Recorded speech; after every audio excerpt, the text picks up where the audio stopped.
Terima kasih, Mbak Sandra.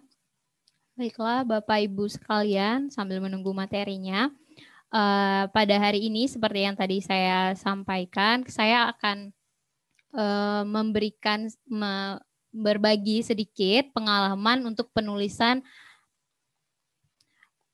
framing policy brief ini, penulisan policy brief ini untuk bagian underlying factor atau faktor penyebab dan bagaimana cara merumuskan opsi.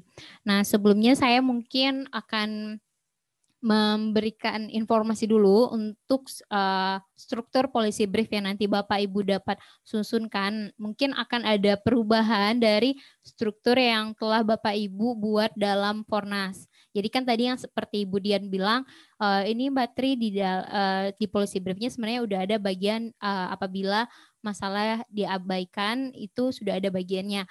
Nah, nanti kita akan buat jadi satu kesatuan saja dalam bagian masalah, tetapi tetap dapat membuatnya itu lebih nyaman untuk dibaca oleh pengambil keputusan, dan pesan permasalahan dan usulan yang Bapak Ibu ingin tawarkan juga dapat diketahui langsung atau dapat dipahami langsung oleh pengambil keputusan.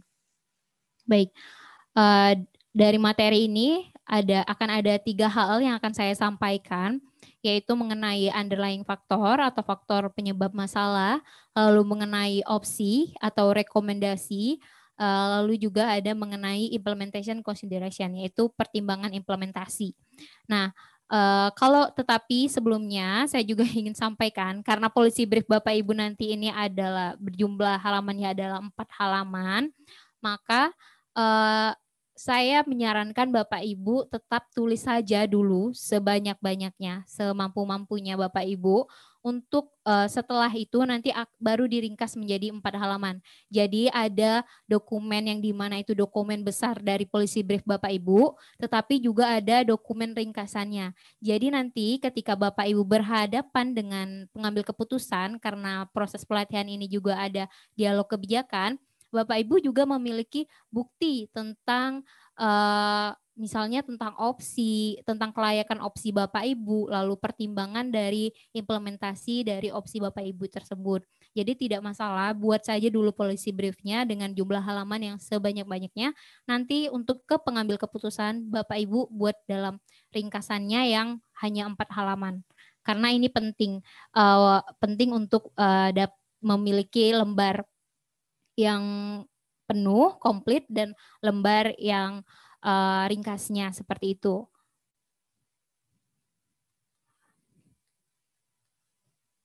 Oke, kita langsung masuk saja ke underlying factor. Mungkin Bapak Ibu yang sudah pernah mengikuti pelatihan mengenai policy analisis di PKMK ini sangat sering sekali ya melihat problem tree ini dipresentasikan oleh narasumber. Nah, di sini saya juga akan berangkat dari pohon masalah ini. Jadi underlying factor ini merupakan salah satu bentuk analogi dari Bapak Ibu ketika ingin memecahkan suatu permasalahan. Nah, kan kalau di dalam konteks pelatihan ini, permasalahan yang Bapak Ibu ingin selesaikan pastinya adalah mengenai KIA, gizi, jantung, dan kanker. Nah, tetapi dalam penyelesaian masalah suatu kebijakan itu Bapak Ibu tidak cukup dengan hanya menemukan tadi itu permasalahan, membuat suatu pernyataan masalah. Kayak, Batri, saya udah dapat nih masalah tentang KIA, misalnya tentang ke tadi itu, atau tentang kanker, ada risiko yang tinggi pada pekerja yang terpapar dengan bahan kimia. Nah, saya menemukan masalah ini. Nah, Bapak Ibu tidak cukup hanya menemukan masalah, walaupun memang sebenarnya di dalam penyelesaian permasalahan kebijakan itu dengan menemukan masalah itu udah menjadi salah satu progres dari penyelesaian masalah. Saya harap ini dapat dimengerti. Tetapi sebenarnya perlu ada hal lain yang Bapak Ibu juga perlu gali. Jadi ibaratkan seperti pohon.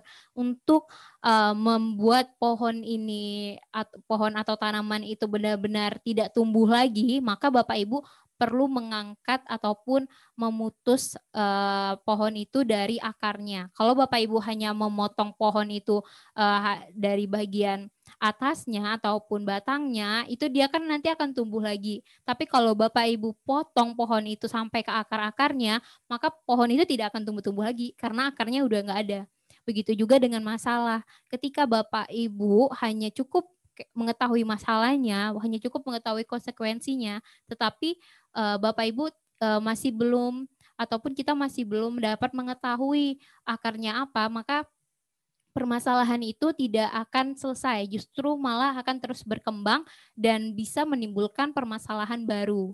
Nah, untuk itu saya sangat menyarankan ketika Bapak Ibu membuat policy brief, Bapak Ibu juga perlu mengidentifikasi akar penyebab dari masalah itu.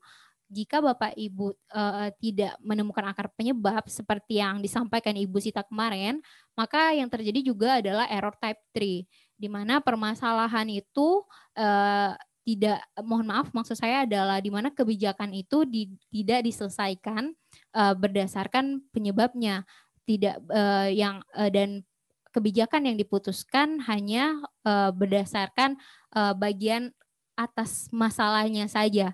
Jadi untuk menghindari error type 3 ini Bapak Ibu selain tahu masalah, Bapak Ibu juga perlu tahu penyebabnya itu apa.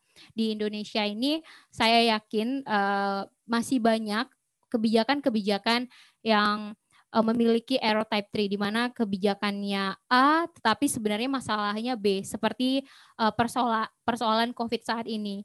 Permasalahannya kebijakan-kebijakan yang dibuat itu tidak dapat menyelesaikan ataupun tidak dapat menekan angka kasus COVID. Karena apa? Karena kebijakannya ini tidak sejalan dengan permasalahan yang sedang terjadi. Pemerintah hanya memutus di atasnya tetapi tidak bisa menggali akar-akar yang membuat kasus COVID ini semakin terus tinggi. Dan dengan kebijakan yang tidak tepat dengan masalah dan penyebabnya, itu sekarang berdampaknya apa? Kita memiliki kasus yang semakin tinggi dan angka kematian yang juga semakin tinggi. Untuk itu, untuk menyelesaikan ataupun mengusulkan suatu kebijakan, Bapak Ibu perlu mengetahui penyebabnya. Lalu bagaimana Mbak Tri untuk kita tahu akar penyebabnya itu? Nah, bab yang pertama kali yang perlu Bapak Ibu pegang adalah evidence, yaitu berkaitan dengan data, ya ini ada data survei, administrasi data, ataupun data rutin, atau bahkan dashboard sistem kesehatan yang PKMK kelola, itu juga bisa menjadi salah satu data yang dapat Bapak Ibu gunakan untuk mengidentifikasi penyebab dari masalah yang sudah Bapak Ibu tentukan. Nah, selain data, Bapak Ibu juga dapat menggunakan primary study ataupun penelitian sebelumnya, serta juga ada systematic review yang dimana kemarin sudah dijelaskan oleh Bapak Agus bagaimana cara Bapak Ibu dapat menemukan penelitian sebelumnya atau systematic review. Jadi, jika memang data secara angka itu terbatas, Bapak Ibu dapat menggunakan systematic review ataupun penelitian sebelumnya yang digunakan untuk mengidentifikasi penyebab itu. Selain mengidentifikasi penyebab, sebenarnya data-data primary study ataupun systematic review ini juga dapat digunakan untuk membuat pernyataan masalah maupun hingga ke pertimbangan implementasi nanti.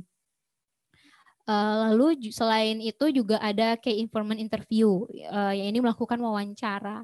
Nah, kalau misalkan memang saya juga percaya bahwa ada beberapa kasus yang dimana data rutinnya terbatas, lalu penelitian sebelumnya juga terbatas. Nah, keterbatasan itu Bapak Ibu dapat tangani dengan melakukan wawancara mendalam dengan salah satu pengambil keputusan yang memahami permasalahan yang telah Bapak Ibu tentukan. Jadi Bapak Ibu buat dulu hipotesisnya mengenai faktor penyebab itu, lalu nanti Bapak Ibu lakukan wawancara dengan pengambil keputusan untuk mendapatkan konfirmasi. Jadi hipotesis itu akan menjadi pemancing untuk mendapatkan data-data baru mengenai identifikasi akar penyebab masalah Bapak Ibu ini. Seperti itu. Nah, setelah Bapak Ibu memiliki data mengenai permasalahan yang Bapak Ibu pilih ini untuk menyusun faktor penyebabnya, Bapak Ibu dapat melakukannya, dapat membuat kategorinya dengan dengan 3 hal yang dimana sesuai dengan health system arrangement. Di sini ada mengenai governance, yaitu tata kelola, finansial, dan delivery arrangement. Jadi faktor penyebab Bapak Ibu itu dapat diidentifikasi berdasarkan health system arrangement ini. Jadi misalnya ketika permasalahan angka kematian ibu yang tinggi, Bapak Ibu dapat lihat di dalam governance arrangement-nya ini, apakah ada kebijakan di pusat atau di daerah yang menjadi penyebab terjadinya angka kematian semakin tinggi di setiap tahun, seperti itu. Atau Bapak Ibu di dalam governance arrangement ini dapat melihat apakah ada faktor dari koordinasi antar lembaga di pemerintahan itu yang mempengaruhi terjadinya terus meningkatnya permasalahan yang telah Bapak Ibu tetapkan ini. Nah, selain koordinasi, Bapak Ibu juga dapat melihat atau mungkin apakah ada sistem pemerintahan atau sistem politik di Indonesia atau di daerah yang menjadi faktor penyebab terjadinya permasalahan ini. Nah, jadi di bagian tata kelola itu Bapak Ibu dapat menjelaskan faktor penyebab dari ekologi policy atau ekologi kebijakan, policy ekologi, atau dari ekologi pemerintahan. Segala sesuatu yang dalam bentuk kebijakan dan pemerintahan itu Bapak Ibu dapat masukkan di bagian governance arrangement ini, di bagian tata kelola. Nah, tetapi jika permasalahan yang seperti Pak Sani ini tadi kan tempat bekerja ya, seperti itu. Berarti kan ada selain pemerintah juga ada perusahaan misalnya seperti itu yang ikut mempunyai andil dalam permasalahan kanker ini. Nah, Pak Sani juga dapat melihat bagaimana tata kelola di perusahaan itu. Apakah karena di perusahaan belum menetapkan kebijakan yang menjamin keselamatan pekerja seperti itu. Nah, setelah itu juga ada financial arrangement. Di financial ini adalah hal-hal yang berkaitan atau faktor penyebab yang berkaitan dengan anggaran, keuangan, ataupun insentif. Jadi Bapak Ibu untuk melihat permasalahan, untuk mencari akar penyebab dari keuangan, Bapak Ibu dapat lihat apakah anggaran di daerah ini sebenarnya yang mempengaruhi terjadinya atau meningkatnya terus permasalahan, atau mungkin ada dari sisi misalnya seperti di persoalan jantung, misalnya Bapak Ibu melihat tenaga kesehatan yang tidak mau ditempatkan di NTT misalnya seperti itu.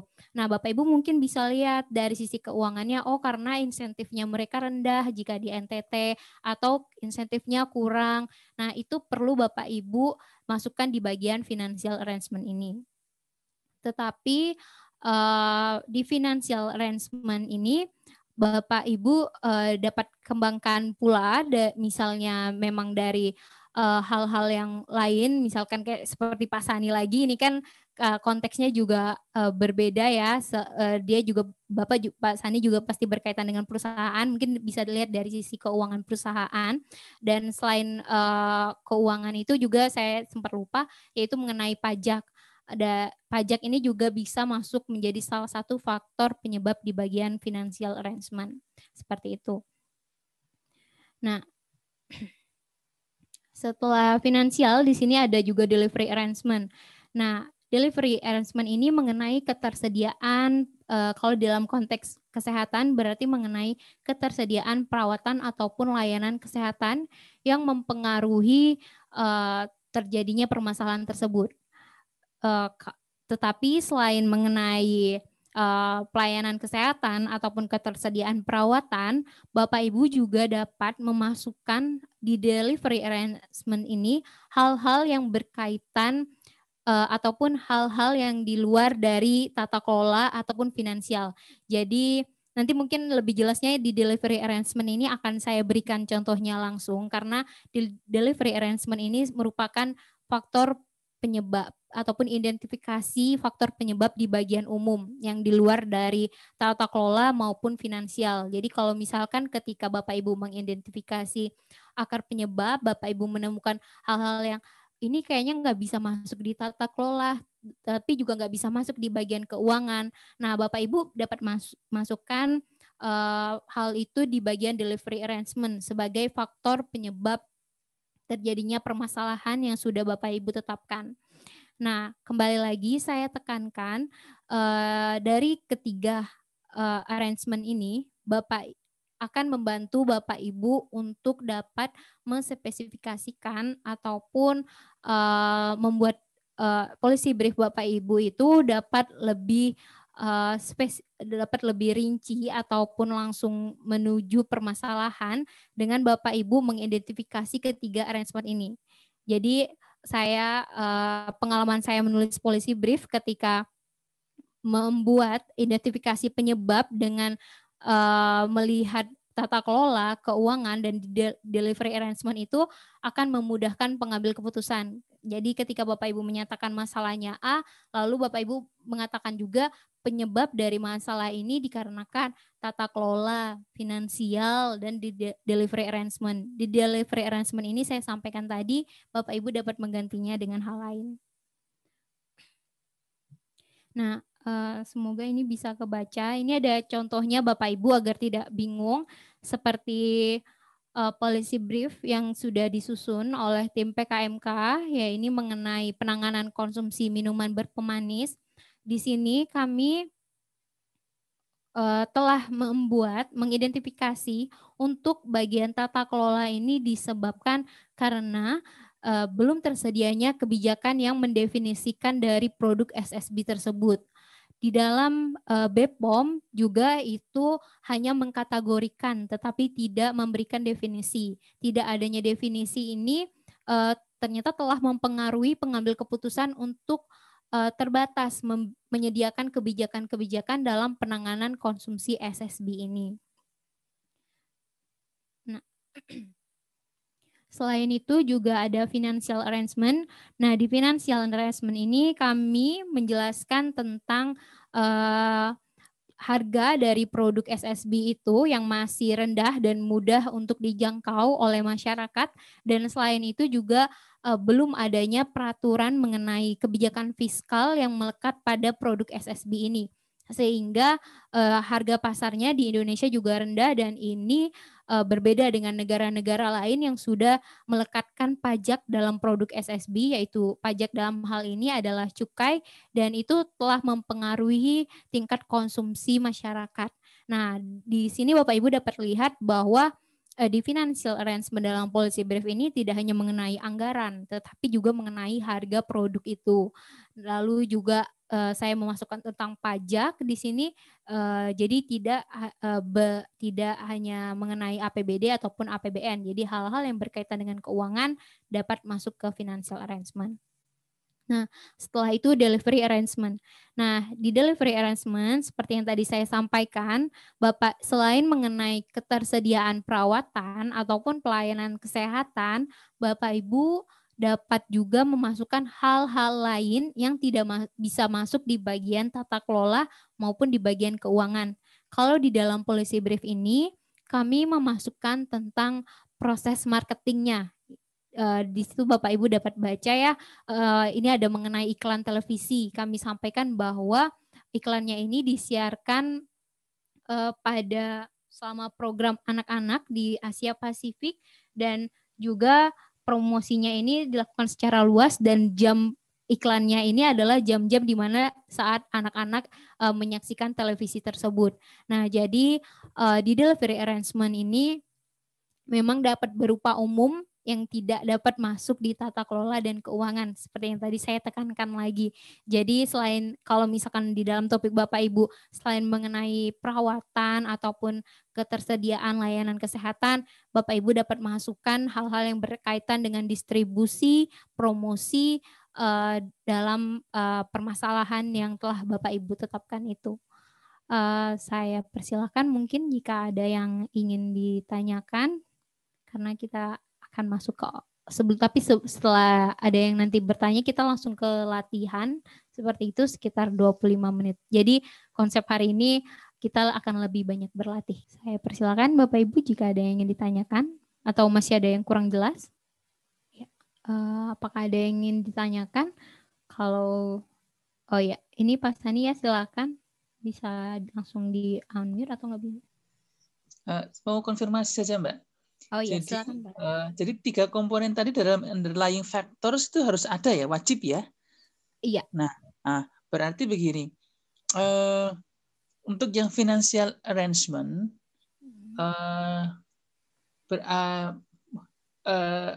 tadi kan dikatakan bahwa financial arrangement itu adalah problemnya di masalah pendanaannya, atau bukan pendanaan, atau masalah finansial ya, yang ada di kausnya ya, di kausnya ya berarti. Kalau misalkan begini, di konteks punya saya, ternyata kanker akibat kerja itu dia beban finansialnya di individunya dan juga di BPJS-nya itu load bebannya besar. Itu berarti kan bukannya dimaksud financial arrangement di sini kan, Mbak? Ya. Kalau kita mau menarik financial arrangement itu berarti kemampuan pendanaan di company atau di negara dalam mensupport program pencegahan kanker itu kurang. Itu begitu ya bedanya? Iya, benar Pak Sani. Jadi kalau misalkan yang pernyataan yang pertama tadi Pak Sani sampaikan, itu bisa masuk nanti di bagian size of problem atau ukuran masalah ataupun nanti deskripsi masalah yang lebih rinci. Nah, kalau misalkan financial arrangement ini adalah ya itu tadi faktor penyebab keuangan yang membuat permasalahan itu meningkat. Jadi faktor penyebab keuangan ini kan kalau dari topik Pak Sani mungkin bisa dari sisi anggaran pemerintah ataupun dari sisi anggaran perusahaan itu. Tetapi kalau misalkan memang ada yang berkaitan juga ada misalnya dengan JKN. Kalau JKN ini kan juga ada permasalahan dari keuangannya itu kan dari iuran yang pesertanya ya misalnya gitu tidak mau bayar. Nah, itu baru bisa masuk di financial arrangement gitu. Bukan tidak mau bayar, tepatnya sulit untuk membayar gitu. I see. Oke, saya dapat poinnya. Makasih Mbak Siti. Iya, baik. Terima kasih Pak Sani. Oke, ini Bu Silva minta contoh slide terakhir. Ya. Oh ya, baik. Mungkin Bapak Ibu ada yang ingin bertanya lagi? Bu Silva. Oke, di sini ada Ibu Tuti dan Bu Silva. Saya persilakan Ibu Tuti atau Ibu Silva lebih dulu. Saya silakan. Langsung di unmute saja. Minta tolong untuk Mbak Wiwit untuk pesertanya bisa di unmute. Oke. Ya. Terima kasih. Selamat pagi Mbak Tri. Selamat pagi teman-teman. Mbak Tri, itu kan ada 3 komponen ya. Kemudian yang punya saya itu kan mungkin masalahnya lebih kepada kredit kepemilikan jamban yang dikaitkan dengan resiko stunting. Lalu financial arrangement yang mesti saya sorot itu kira-kira apakah dampak stuntingnya ataukah dampak karena masyarakat tidak punya jamban maka cost of health-nya jadi nambah-nambah atau dari angle mana ya Mbak? Oke, baik. Terima kasih Ibu Silva atas pertanyaannya. Saya coba untuk menjawab. Kemarin saya juga sebenarnya sudah sempat membaca di sini policy brief Ibu Silva. Di sini kan ada juga mengenai keuangan, ini juga ada lembaga keuangan mikro ya Ibu Silva. Betul Mbak. Nah, untuk di dalam underlying factor untuk financial arrangement-nya ini sebenarnya kita bukan mengenai dampak tetapi lebih ke penyebab, bisa melihat penyebab dari sisi anggaran yang terbatas di LKM-nya juga bisa dari sisi keuangan si masyarakat itu sendiri. Oke. Aduh, terima kasih banyak. Terima kasih banyak. Saya baru dapat pencerahan dari lembaga keuangannya, mestinya juga dia mesti punya dana yang banyak untuk disalurkan untuk keperluan itu gitu ya Mbak ya. Iya. Makasih banyak. Sama-sama Ibu. Dari Ibu Tuti. Ya, silakan Ibu. Ya, makasih Mbak Tri. mungkin terkait dengan tadi permasalahan ya, pernyataan masalah, kemudian sekarang lebih jelas kalau saya sudah beberapa kali mengikuti pelatihan policy brief, ini lebih mengerucut lagi gitu.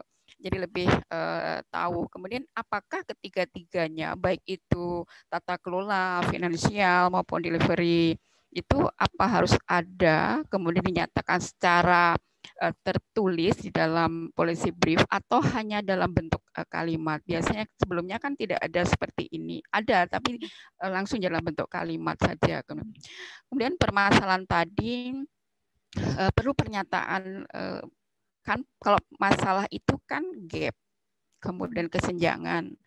Perlu ditulis nggak dalam bentuk angka-angka atau hanya statement saja tanpa angka-angka, kemudian nanti baru dicari penyebab masalahnya di situ. Makasih Mbak Tri. Ya, baik. Terima kasih Ibu Tuti. Syukurlah kalau misalkan ini lebih mudah dimengerti, karena memang kami juga dari PKMK berusaha untuk menemukan cara-cara yang terus mencari cara-cara yang bisa untuk peserta itu lebih mudah dalam menyusun policy brief-nya ini sendiri. Nah, kalau misalkan saya jawab dulu pertanyaan yang terakhir tadi mengenai angka, itu di dalam policy brief akan lebih kuat policy brief-nya ketika Bapak Ibu dapat menampilkan data. Kalau misalkan memang ada data dalam bentuk angka, entah itu Bapak Ibu mau menampilkan dalam bentuk diagram ataupun dalam bentuk gambar apapun, itu dipersilakan selama tidak mengganggu dari bentuk policy brief ini. Jadi selain isinya juga susunan bentuk policy brief itu juga harus nyaman dibaca oleh pengambil keputusan. Jadi kalau misalkan Bapak Ibu hanya ingin menyampaikan dalam step kalimat saja, sebenarnya juga tidak masalah, tetapi kalau bisa di dalam step kalimat itu juga ada menyampaikan angkanya lalu sumbernya. Jangan sampai kita hanya menyampaikan angka tetapi kita tidak menuliskan sumber. Nah, itu nanti akan dipertanyakan oleh pengambil keputusan juga ketika kita menyerahkan policy brief ini. Lalu yang pertanyaan kedua mengenai pertanyaan pertama dari Ibu Tuti tadi mengenai underlying factor, ini mengenai governance arrangement, financial arrangement, dan delivery arrangement, apakah perlu dituliskan dalam policy brief? Kalau kita kalau menurut saya dari pengalaman penulisan policy brief juga, ketika kami memberikan bagian ini, membuat governance arrangement ini dalam suatu subjudul, walaupun subjudulnya tidak kami bold besar dalam bentuk hitam pekat seperti biasanya bold itu, kami cukup memberikan saja di awalnya itu ada bagian tata kelola, ada faktor tata kelola, faktor keuangan, faktor marketing. Faktor marketing ini adalah delivery arrangement kami. Nah, itu kami tetap masukkan Ibu Tuti. Jadi tidak hanya dalam bentuk kalimat biasa, tetapi juga kami sudah petakan dalam setiap paragraf itu. Agar pengambil keputusan juga menurut saya itu perlu ya, agar pengambil keputusan pikirannya itu tidak menjalar kemana-mana. Jadi dia langsung kayak pas baca policy brief, masalahnya faktor penyebabnya secara pemerintahan, secara kebijakan itu ternyata ada nih yang perlu kita pertimbangkan seperti itu. Jadi sangat disarankan. Tetapi kalau misalkan memang tidak mau juga tidak masalah. Tapi akan lebih nyaman dibaca jika itu dimasukkan seperti itu. Makasih Mbak. Ya, sama-sama Bu Tuti. Baik. Bapak Ibu, apakah masih ada yang ditanyakan? Ya, Mbak Tri. Ya, silakan Ibu. Ya, Mbak Tri, terima kasih untuk ilmunya. Ya tadi seperti yang disampaikan Bu Tuti ya, makin banyak belajar makin ya mudah-mudahan makin jelas ya Bu ya. Ya, jadi ini memang dulu pertama-tama saya dulu belajar policy brief itu pakai modelnya strukturnya IDRC. Jadi ada apa Mbak Ti, ada ringkasan eksekutif, pendahuluan, metode, hasil, kemudian kesimpulan dan implikasi rekomendasi. Jadi kalau ya dan saya juga mengetahui model lain, ini ada pernah diberikan model strukturnya itu ringkasan eksekutif, kemudian masalah atau isi yang akan dibahas, kemudian apa yang menyebabkan terjadinya masalah atau isu tersebut, dan agenda kebijakan apa yang harus dilakukan. Jadi udah menjadi 3 bagian.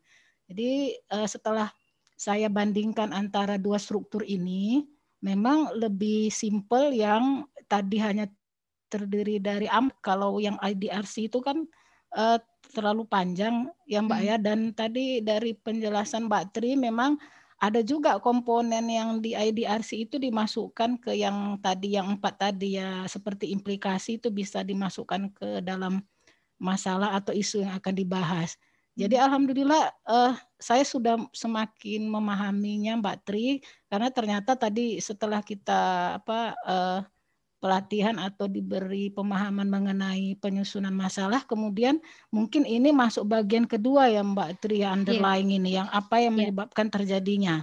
Nah, jadi tadi yang seperti disampaikan Bu Tuti, apakah yang ketiga-tiganya ini nanti kita masukkan, itu mungkin nanti jadi pertimbangan tergantung situasi ya Mbak Tri ya, tergantung situasi kondisi di lapangan. Apakah kontribusinya besar di finansial ataukah di delivery itu, atau sebenarnya permasalahannya di tata kelola. Jadi mungkin nanti ada berlanjut ke agenda tadi ya Mbak Tri ya. Jadi saling mensupport ini. Jadi setelah ada kita paparkan di apa yang menyebabkan terjadinya masalah, jadi mungkin nanti lanjut lagi ke agenda kebijakan apa yang harus dilakukan. Jadi kalau menurut saya Mbak Tri, bisa jadi kalau misalnya tidak ada masalah di tata kelola, kebijakannya itu sudah bagus, ya, tapi mungkin bermasalah di finansial begitu, atau masalahnya di tata kelola, kebijakan, dan finansial nggak ada masalah. Jadi mungkin jadi finansial itu jadi satu satu dukungan, satu support untuk bisa menyelesaikannya. Jadi kalau misalnya yang menyebabkan terjadinya masalah ini, kalau finansial itu justru menjadi satu keuntungan, itu apakah tetap dimasukkan di situ atau di mana nantinya nih Mbak Tri? Terima kasih Mbak. Ya, terima kasih Bu Juanita. Baik, saya mungkin ada sedikit miskomunikasi juga tadi dengan pertanyaan Ibu Tuti. Yang pertama tadi saya pikir itu ketiga-tiganya ini adalah mengenai apakah harus disubjudulkan di underlying factor ini atau bagaimana. Tapi dari pertanyaan Bu Juanita saya juga tadi akhirnya jelas.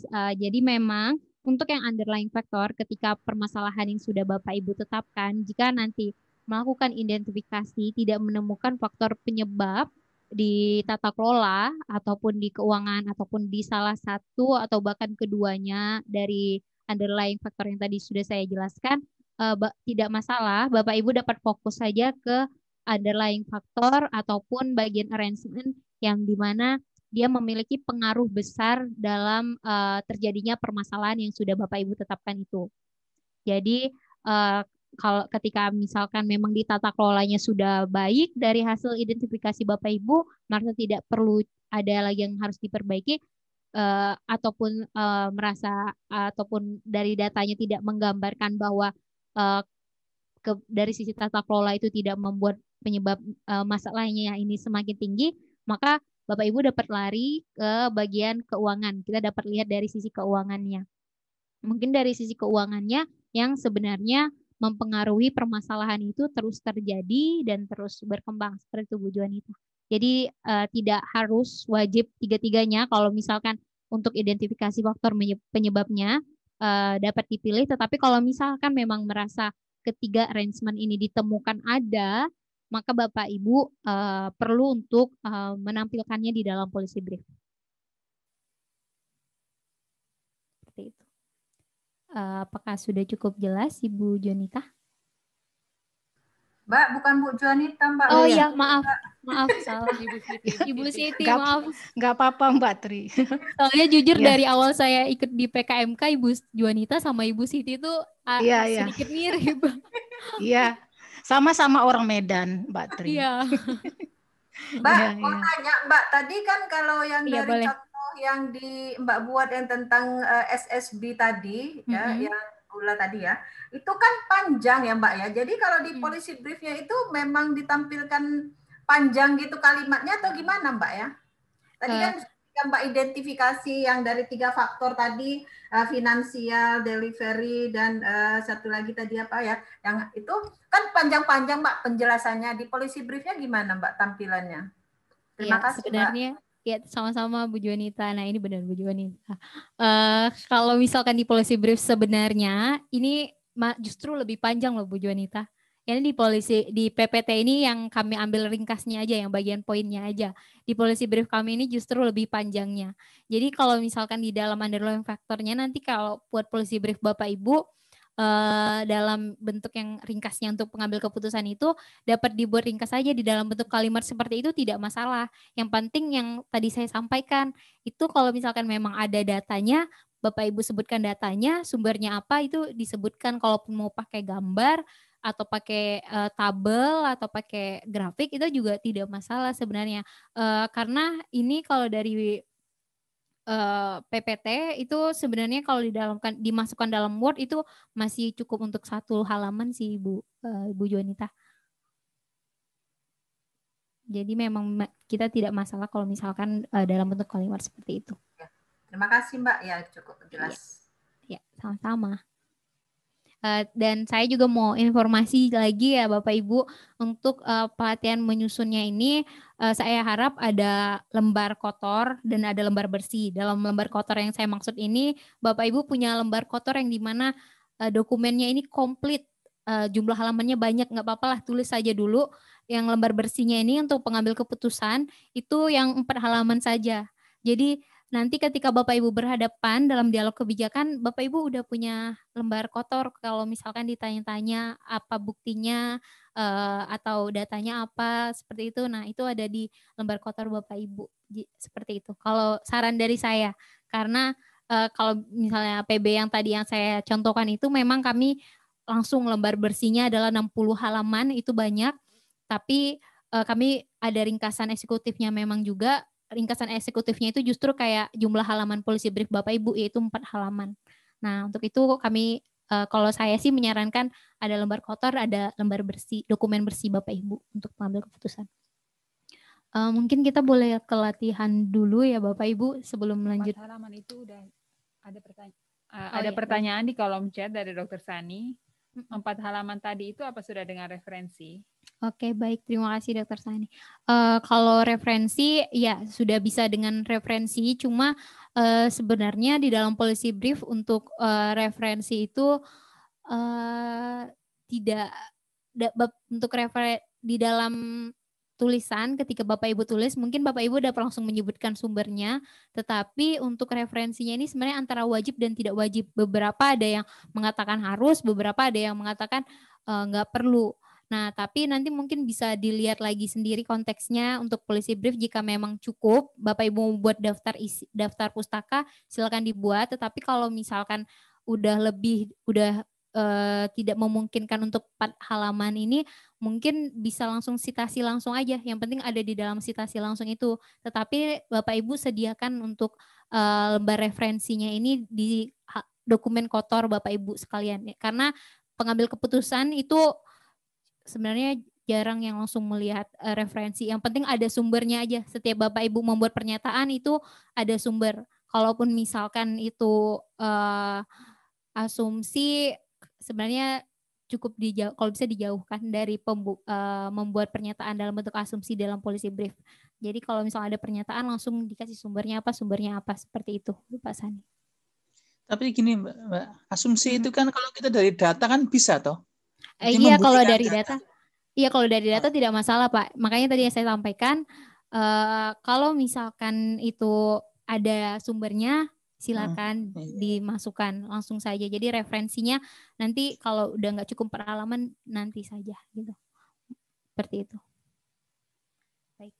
Bapak Ibu, mungkin saya mohon izin untuk Bapak Ibu sekitar 10 menit kita coba latihan. Kembali lagi ke lembar latihan yang saya dan Mbak Widi sudah sediakan di dalam drive itu. Mohon untuk dapat diakses, kita coba untuk mengerjakan di bagian underlying faktornya. Di sini saya juga sudah online, jadi bisa langsung melihat bagaimana, apakah Bapak Ibu mencobanya atau tidak. Saya persilakan. Waktunya 10 menit, mohon bantuannya untuk admin memberikan waktu 10 menit untuk kita coba latihan.